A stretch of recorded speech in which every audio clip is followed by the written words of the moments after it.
¿existe la historia verdadera?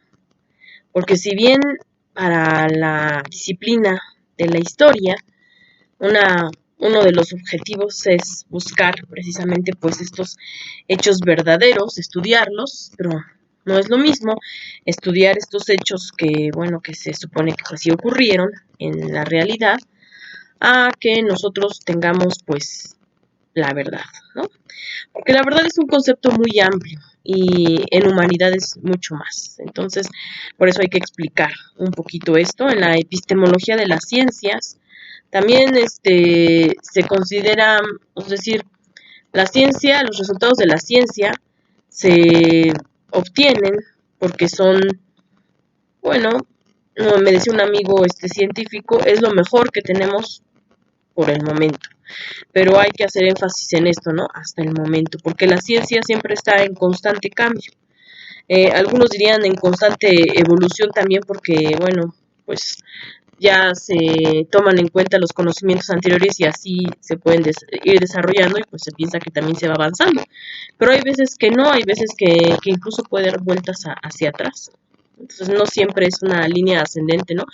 Estas consideraciones acerca de la ciencia, bueno, pues las han estudiado varios epistemólogos, eh, historiadores de la ciencia, filósofos, y bueno, entre ellos tenemos a dos personajes muy peculiares que fueron Popper y Kuhn, y bueno, pues ellos tuvieron una breve polémica que ni siquiera, bueno, no fue tanto una polémica, fueron más bien como leves puntos de vista un poco distintos, pero bueno, pues esto lo inició Kuhn y él mismo decía, bueno, nuestras posturas no son tan irreconciliables, ¿no? Decía Popper que el desarrollo de la ciencia iba a ocurrir a través de la falsación, es decir, que algunos avances científicos pues se iban a empezar a notar ciertas fallas por ahí en algunas premisas, algunas que nosotros diríamos ya teorías, pero que no funcionaban para explicar el mundo, también en constante cambio, y entonces esto mismo iba a seguir cambiando, es decir, no existía una verificación por un tiempo ya permanente. Por eso se llama la falsación de la ciencia, ¿no? Porque a través de estas falsaciones pues iban descubriendo nuevas hipótesis, pero así iba a ser siempre, es decir, no iba a haber una que fuera la permanente, ¿no?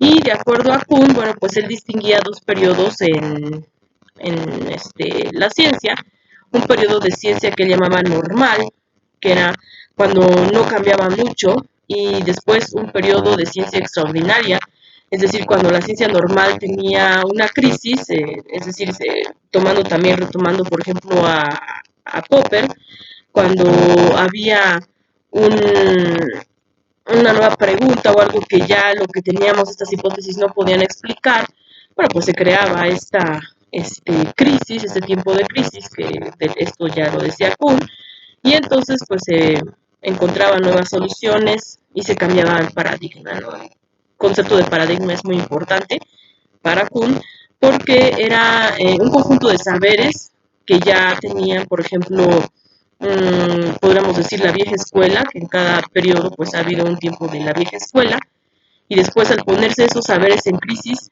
pues entraba otros conocimientos nuevos y se creaba, bueno, pues esta nueva, otra nueva escuela, ¿no? Y así iba avanzando la ciencia de este modo. Eh, Él criticaba a Popper porque decía, bueno, pues es que él está hablando más que nada de periodos como si fueran de la ciencia normal. Y bueno, pues para Kuhn era un poco más, eh, no tanto violento, pero sí un periodo más extraordinario de cambio de esos paradigmas, ¿no? Y al contrario, bueno, pues decía Popper, bueno, es que una actitud crítica siempre se debe tener, no es que esté estática, es decir, no estoy yo describiendo un periodo de una ciencia normal, siempre se va a cambiar estos saberes y lo que sucede es que ya cuando estudiamos dentro de una tradición, pues por un tiempo se mantiene. Y bueno, se pueden combinar de hecho estas dos posturas, ¿no? Porque cuando entra precisamente este periodo de crisis, pues cambia. Entonces eso se le llama las revoluciones científicas, es lo que decía Kuhn. Y bueno, pues ¿para qué hablamos de esto? Bueno, pues para entender un poco cómo funciona la ciencia. En este caso ellos se referían más a las ciencias naturales, porque decían, bueno, pues estas sí están sujetas a periodos de prueba, de un análisis, de un experimento, y las ciencias sociales no son tanto, pero ahí incluso decían, puede ser que por moda, bueno, es una palabra así, por decirlo, ¿no? Que fuera alguna corriente que tuviera más preponderancia que otras, pero que después iba a cambiar. Entonces, en ese aspecto consideraban corrientes teóricas sociales que tampoco eran tan definitivas, pero bueno, ellos se referían más a las ciencias naturales, ¿no? Y la historia, si acaso pudiera ser ciencia, porque también estamos en ese eterno debate de si es ciencia o es un arte, de contar las historias del pasado, pero bueno, en cuanto a una pretensión de ciencia, pues tiene un método, ¿no? Que se ha surgido, pues a través de varios años para que lo que digamos, pues tenga un poco más de confiabilidad, de decir, ah, mira, esto sí sucedió en el pasado, ¿no? Que tengan pruebas que sean fundamentadas. Entonces, bueno, esta es una pretensión para una ciencia social. Les digo, aquí también sigue el eterno debate de cómo sería la historia, pero dentro de ella, bueno, pues ya vimos que el concepto de verdad, ni siquiera en las ciencias naturales, es algo que se mantenga de manera absoluta, de decir, estos resultados son los verdaderos y ya no van a cambiar, pues no, ya vimos tanto Popper como Kuhn decían la ciencia pues siempre está retroalimentándose, ¿no? Y a veces hasta contradiciéndose, que es como de Yahoo, ¿no? Que viene una vieja escuela, viene otra y a veces hasta se contradice y pues cambia en ese sentido. Entonces, en la historia pasan cosas parecidas en cuanto a la interpretación de la historia. Y en cuanto a la verdad, también esto se toma de una forma bastante relativa. Es decir, volvemos al principio de lo que estábamos comentando. Si bien en la historia se busca una pretensión, así como la pretensión de ciencia, también uno de los objetivos es la pretensión de verdad, es decir, contar hechos que realmente hayan ocurrido, y en eso es en lo que se diferencia de la literatura, ¿no? Porque en la literatura, pues eso se puede construir a partir de ficciones también, y en la historia, pues eso sería la diferencia en cuanto al contenido. Tiene que ser el contenido tiene que haber sido real. De ahí que se tenga que fundamentar en pruebas, en ciertos indicios, en restos que pues se tratan de leer de alguna manera. Bien, pues eso es un acontecimiento real, ¿no? Lo que diríamos la historia, que algunos historiadores lo han dicho para diferenciarla de la disciplina, han dicho el conjunto de estos acontecimientos es historia con minúscula y el estudio que se va a hacer de ellos, la disciplina es historia con mayúscula, ¿no? Bueno, en la lengua alemana tenemos ya dos conceptos muy diferenciados, ¿no? Geschichte, que eso sería el conjunto de acontecimientos, y History, que sería ya la ciencia o la disciplina, porque les digo, pues esto sigue en polémica, que estudia estos acontecimientos. Pero entonces volvemos de nuevo a un problema de que, bueno, ya ahorita vemos que no es una verdad absoluta, es solo un objetivo, una pretensión de verdad, de conseguir estos hechos, pero las mismas interpretaciones, en el caso también de las ciencias sociales, nos van a influir y con esto pues se va a multiplicar un montón de versiones, ¿no? Entonces, sin que nosotros tampoco caigamos en decir que hay muchas versiones que son válidas, porque hay unas que son más fundamentadas que otras en cuanto a esto, hay unas que tienen más pruebas y otras que tienen menos, pues es cierto que no puede haber solamente una versión y por eso no puede haber una verdad absoluta. Entonces, a veces ya tomando en cuenta nuestros tiempos actuales, hay quienes te dicen, te voy a contar la verdadera historia. A ver, ¿qué es lo que estamos diciendo al decir verdadera historia? Y eso casi nunca te lo va a decir un historiador, porque sí tiene muy en claro este concepto de una pretensión de verdad y que lo que está diciendo es una versión, una interpretación, y no es la verdad absoluta. Pero hay personas que a veces se ocupan de la historia y dicen es la verdadera historia. Pues no.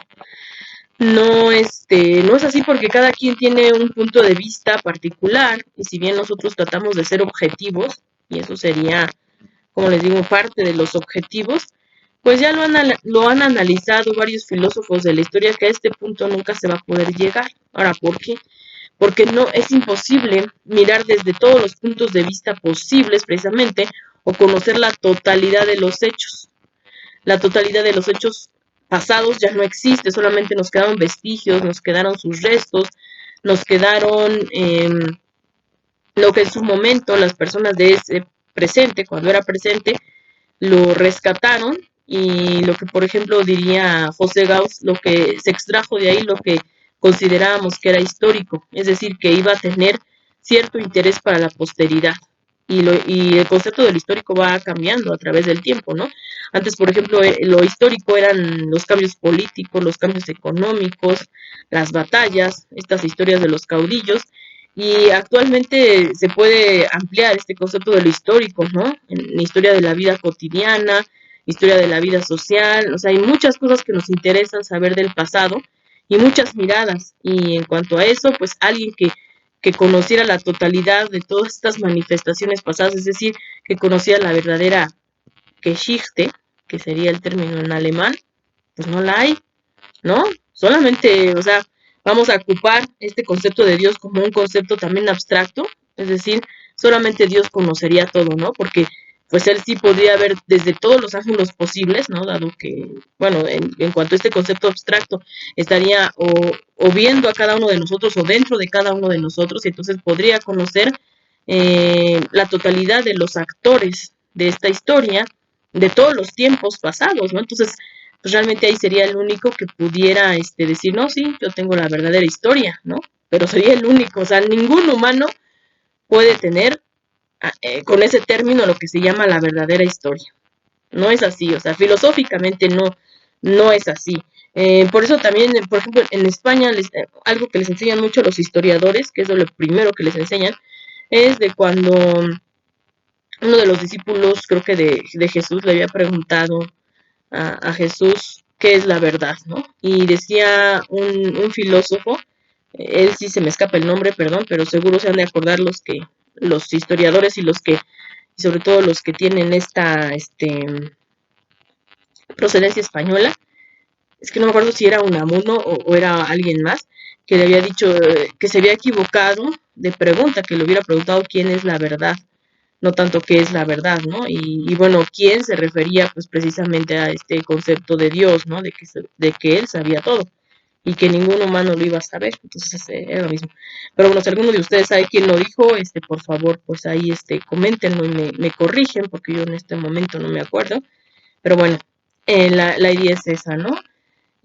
Sería imposible que un humano con todas las limitaciones que tenemos, pues se enterara de todo. Lo que sí, puede haber personas muy expertas en algún periodo de la historia, porque se pasan muchos periodos de su vida investigando acerca de estos indicios, de estos registros que se han dejado en el pasado, y entonces puede conocer con bastante amplitud. Pero asimismo, bueno, pues también existe, como les digo, un método para poder llegar a un resultado pues que sea mayormente confiable, si bien nunca vamos a conocer la totalidad de los hechos, y tampoco una perspectiva que tenga todos los puntos de vista ahí, porque pues eso no lo vamos a lograr, pero sí podemos, por ejemplo, tomar diferentes fuentes de diferente procedencia y lo que decimos los historiadores, ponerlas a contrapelo. Es decir, esa es una buena manera de contrastar y de decir no solamente vamos a tener esta versión, sino vamos a contrastarla con esta otra, vamos a decir qué piensan de este lado, qué piensan de este otro lado. Si bien nosotros, les digo, nunca vamos a tener la verdad absoluta, pero sí podemos ampliar el panorama y empezar a decir, bueno, pues de este lado decían una cosa, de este lado otra, y no dos lados, hay bastantes, ¿no? Entonces, y hay cosas en las que sí van a coincidir, y entonces eso se va a acercar un poquito más, ¿no? A lo que podríamos llamar la verdad, pero filosóficamente ya les digo, no es la verdad, es una versión un poquito más confiable. Y entonces, bueno, esto se ha manejado, esto de este concepto de verdad, bueno, pues anteriormente, por ejemplo, sí se decía, bueno, tenemos la verdadera historia de, pero se manejaba en el sentido de poder contar un poco más de detalles o de personas que habían vivido en esa época, que tenían testimonios y entonces decían, bueno, pues es que a mí me consta esto. Sí, y es cierto, ¿no? Sí les constaba, aunque no era tampoco la totalidad. Entonces, bueno, teniendo ya habiendo aclarado ese punto, tenemos, por ejemplo, la historia, cuando dijo Bernal Díaz del Castillo, ¿no? Historia verdadera de la conquista de la Nueva España. Él daba su versión porque pues antes también había habido versiones, pero más impulsadas por Hernán Cortés. Entonces, bueno, esto fue una de las primeras cosas que, por ejemplo, vimos en la maestría, de hecho, en primer semestre, con una maestra que nos decía que la mayoría de las fuentes de ese tiempo estaban más basadas en las cartas de relación de Hernán Cortés. Y bueno, pues que él mismo también había encargado estas versiones que incluso, ¿no? Es el mismo Bernal Díaz de Castillo también estaba basado en las mismas cartas, nada más que con más detalles. Entonces se le llamó la verdadera historia de la conquista de la Nueva España, pero realmente, bueno, pues no abarca tampoco la totalidad. Faltaría, por ejemplo, la versión de los vencidos, que fue posterior. O sea, después sí se retomó esta versión de los vencidos, pero ya era de parte de personas que también ya habían sido evangelizadas, entonces ya tenían también una influencia de un punto de vista distinto. Entonces, saber exactamente qué pensaban en ese momento, pues realmente muy pocas crónicas nos podrían decir. Por ejemplo, la de Tlatelolco, ¿no? De cuando fue esta matanza de Tlatelolco, bueno, pues es así, nos podrá decir desde dentro, todavía ha permanecido hasta nuestros días, pero también ya después cuando se le rescata, bueno, pues se le da ya desde, como les digo, desde otra visión, porque ya quienes lo cuentan, pues ya también estaban evangelizados, ¿no? Entonces realmente de ese periodo hay muy pocas fuentes para poder completar con esa técnica que les digo a contrapelo. Sin embargo, bueno, pues lo que sí se puede empezar a contrastar son las versiones basadas más en la versión de Cortés y esta otra versión, que bueno, algunos también han sugerido que era Cortés, pero realmente pues eso no está comprobado así, con la versión de Bernal Díaz del Castillo, que era más la de un soldado y de parte de había más actores ahí, entonces era más plural. Él dice no solamente la historia de un solo hombre, ¿no? Sino la historia de varios que participaron ahí. O sea, él, por ejemplo, menciona más a Malintzin que lo que la menciona Hernán Cortés en sus cartas. Él la menciona muy poquito. Entonces ahí fue una manera como de ampliar el panorama, ¿no? Por eso nos dice la verdadera historia. Y hubo varios títulos así en el pasado, ¿no? Que te decían la verdadera historia de, pero era por eso, era porque tenía más detalles o tenía más testimonios que tenían procedencia también un poco más directa. Y así se manejaba, ¿no? Pero ya en la actualidad, cuando se ha profesionalizado el campo de la historia y se han visto estas implicaciones filosóficas, es por eso que un historiador de carrera o que haya leído este tipo de consideraciones no te va a decir yo tengo la verdadera historia. A menos que sea nada más como algo discursivo, ¿no? De decir, bueno, lo que en realidad pasó fue esto, a lo mejor estos detalles no te los habían contado o no se difunden tanto, ¿no? Pero eso sería más a la manera de cómo usaba este término, por ejemplo, Bernal Díaz del Castillo, y no realmente que tengamos nosotros una verdad, ¿no?